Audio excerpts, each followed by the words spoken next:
Hey there and welcome. My name is Carlos Berlis and in this video we're talking about overpowered, underpowered and very weak abilities like the myth of balance. Because usually when we talk about balance in games it's about something that is unbalanced, and this is when most people will bring this kind of discussion to the game, to the forums and so on. But one thing that is important when we are discussing that is what is exactly this balance that people are talking about.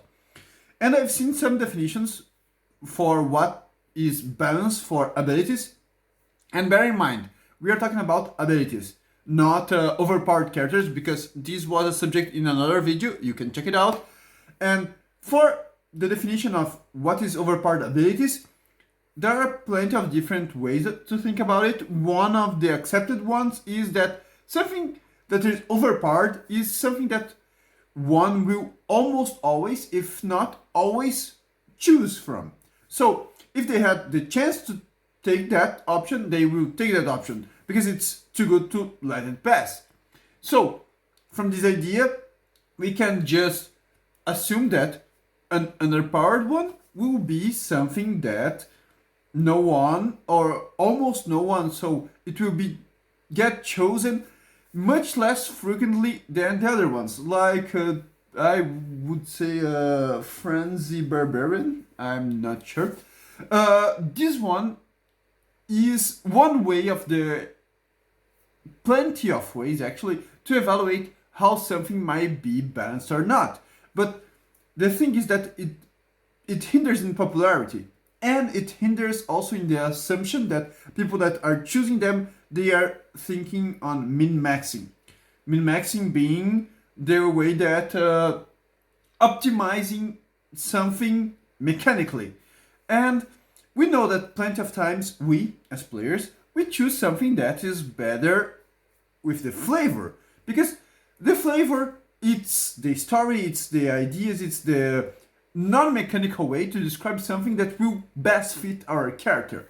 And it's a kind of way of a concept that does not translate mechanically. However, still we would want it to have some mechanical translation, right?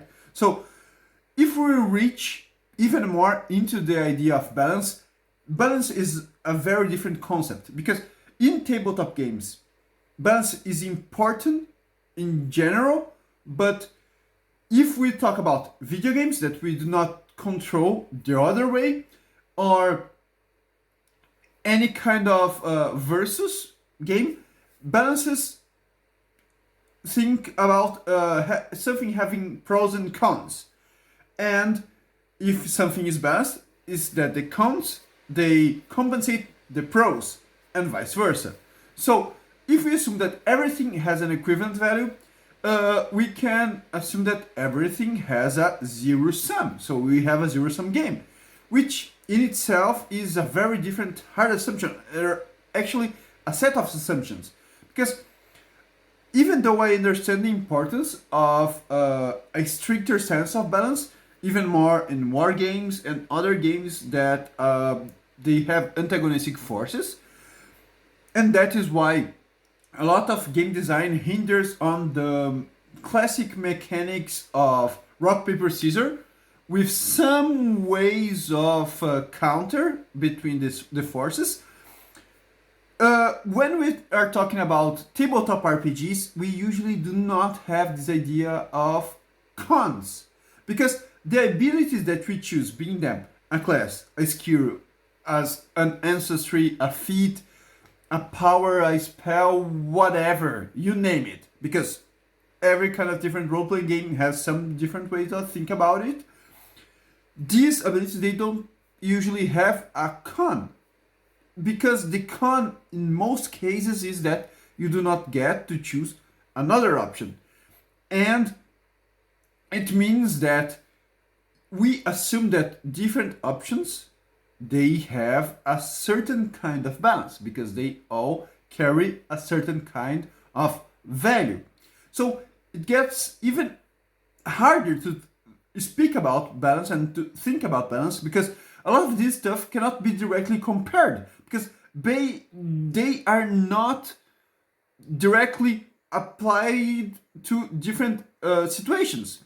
So how do we assure that very different concepts, very different abilities, they are all balanced in a broad way? So we basically can't. You can try to playtest the heck out of it and try to make the first definition that we mentioned to be true. That if everyone chooses one option, this option will be overpowered.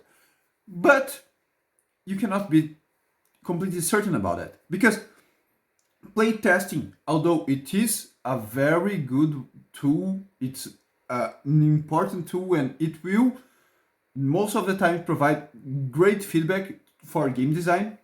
It will not assure that a playtested game will have a more balanced or a better game than an unplaytested one. Because it's as I mentioned, one tool. It's not something that will solve it all. So, I mean, this is a discussion for another video, but it doesn't prove that just playtesting the heck out of it will give you the answer. Because we can't really compare stuff and prove that they are balanced if they are applied in different situations. So we should perhaps accept that things, they won't be perfectly balanced. Because I personally and particularly think that too many people get overly attached to the concept of balance and they try to balance the heck out of homebrew and indie creations much more than they try with official material, because if they use the same logic with some official materials, even from the most popular like Dragon game, they will find much more unbalanced things in these games as well. And plenty of times there is a mismatch of expectations between the people that are playing, or sometimes they are not even playing, they're just judging this design, and the designer or creator.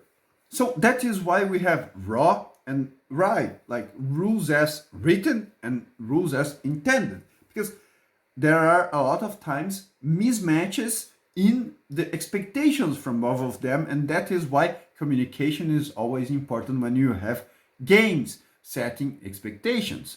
So this just reinforces my idea that balance as a zero-sum game, that you will have a perfect balance, is difficult to assume that one option is truly balanced between them and another. Because if we talk about the Dragon game again, because it's so popular, for example, it depends a lot on which pillar you are most basing on your game. We know that it uses combat to resolve most of the situations.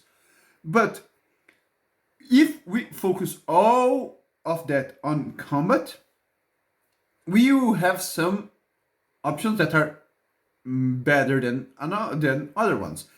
However, there are a lot of other options that they are not as useful in combat, but they are much better off combat.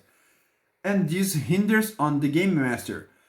It's true that it poses much more weight on the game master because the game sets some expectations that it's not explicitly mentioned, but it's also, again, another video, another discussion. But it poses the expectation on the game master. And as I mentioned before in another video, is that behind every design choice, not just for making the game, but in creating adventures and sessions, it's not just one-dimensional. They can have other ideas as well, and they can try to use them.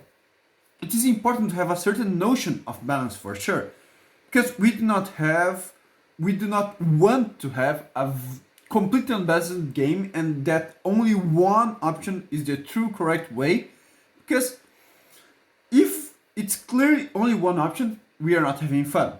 and not just fun in the kind of laughing and enjoying the time, but we enjoy the time in different ways. Some people want to play a game to be afraid. Some people want to have fun in the just general way. Some people want to explore different concepts and truly difficult questions and moral questions and conundrums. And it's okay, because everyone will have expectations differently, and everyone still want to have fun, enjoying their time. This is what I want to make with fun. So the idea of fun is that we take a little bit of the weight from the balance concept, and that it's a very momentary way of thinking on things, because we can play around. We as players will have some expectations. We as GM will try to create another idea, another universe, another expectation, and we will have to manage between them. It's better that we communicate before, and we have session zeros and every other tool to that. But it's important that we grasp this idea that balance, it will change when we change the present situation. A zero-sum game, it's only a zero-sum until we change anything. So if we think about a completely and fully balanced game, it will be something that is dull actually, because any choice that we make, it wouldn't matter, because they will be balanced, they would be equal in a way. So we want players to have meaningful choices.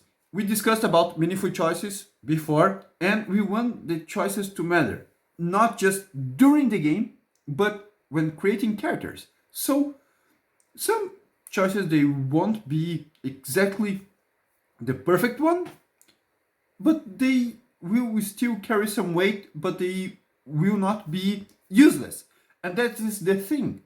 We want the players, when we design stuff, to have this agency. So this fully balanced game is nothing but a myth.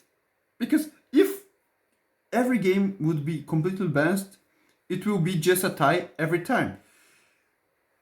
If your way of having fun is trying to balance the game, trying to just have everything having the same weight and check the math and everything, that's okay. That's your way. I'm not judging you. Go on for it, and actually let me know in the comments, because I am interested in that. I like math, but I'm not in the same kind of thinking than you. So let me know. It's important for me as well. It's important for people to go with different expectations and different ideas. But if not, I want you to know that it's okay. You should be aware that it's okay if you do not think of games in the kind of trying to balancing everything out, and that everything should be completely balanced. And this is important as well, because if you are a game designer, also do not stress about balance. Try to bring some kind of balance, yes, because completely unbalanced games, they are not fun, not for you, not for who is running them and who is playing them. But you do not need to be a mathematician in order to design games. And we are not the MCU ultimate villain trying to accomplish the complete and ultimate balance. So take this weight out of your shoulders. Balance is an important concept in game design, but it's not the only concept, and having this completely blinded and perfect way of balance is just a myth. That's what I want to say with the balance as the way that a lot of people think is a myth. This is the video. If you like the video, like the damn video, share, subscribe, you know how internet works. Let me know in the comments if you agree with me. If you do not agree, also let me know. I'm always open to different opinions and to have a very constructive discussion. If you want to know how I design my games, not all of them are completely balanced, you can also check in the description. I have links for my games. Some of them are on sale right now, I believe. So check them out. And I believe that's it for this week. Probably in the end of the week, we are talking about indie games. So check it out. And I will see you all in the next video. So see ya.